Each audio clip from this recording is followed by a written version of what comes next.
வணக்கங்க. ஒரு கதை சொல்கிறேங்க. ஒரு 2 பேர் வந்துட்டு ஆத்தோரமாக வந்துட்டு விறகு வெட்டிகிட்டு இருந்திருக்கிறாங்க. கோடாரி வச்சு விறகு வெட்டிகிட்டு இருந்திருக்கிறாங்க. விறகு வெட்டிகிட்டு இருக்கும்போது பார்த்திங்கன்னா அந்த ஆற்றுல நிறைய தண்ணி போயிட்டு இருக்குதுங்களாம்மா.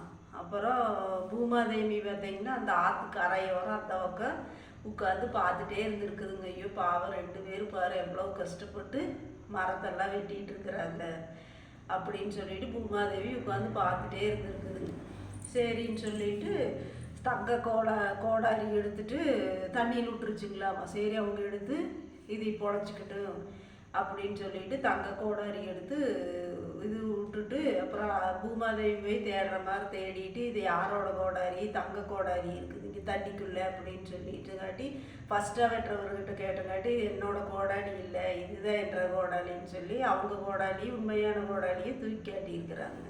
அப்புறம் ரெண்டாவதாக வெட்டிகிட்டு இருக்கிறவர் பார்த்தீங்கன்னா ஐயோ இதுதான் என்னோட கோடாலி கொடுங்க அப்படின்னு சொல்லிட்டு கோடாரி வாங்கிட்டு தப்பிச்ச முளைச்சமுன்ட்டு சரி நம்மளுக்கு இன்றைக்கி நல்லா வேட்டைதான்னு சொல்லிட்டு போயிட்டு அப்படிங்களாம்மா கோடாரி தூக்கிட்டு.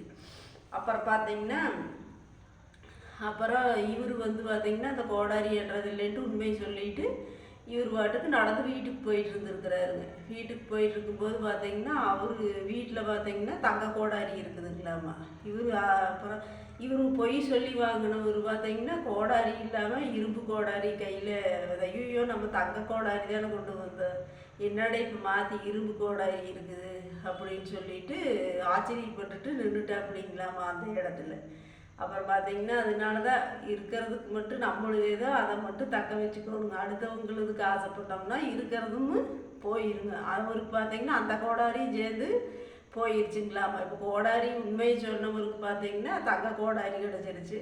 பொய் சொல்லி என்னோடதான் வாங்கணும்னு பார்த்தீங்கன்னா உள்ள கோடாரி சேர்ந்து போயிடுச்சுங்களாமா தண்ணியில். அதனால உண்மையை சொல்லிட்டு வாங்கினோம்னா நல்லா இருக்குங்க. உண்மையை பேசிட்டு உண்மையை சொல்லிட்டு நம்மளோட பொருள் மட்டுமே நம்மளுக்கு சொந்தங்க. அடுத்தவங்க பொருளுக்கு ஆசையே படக்கூடாதுங்க. நம்ம பொருள் நம்மக்கிட்ட இருந்துச்சுன்னா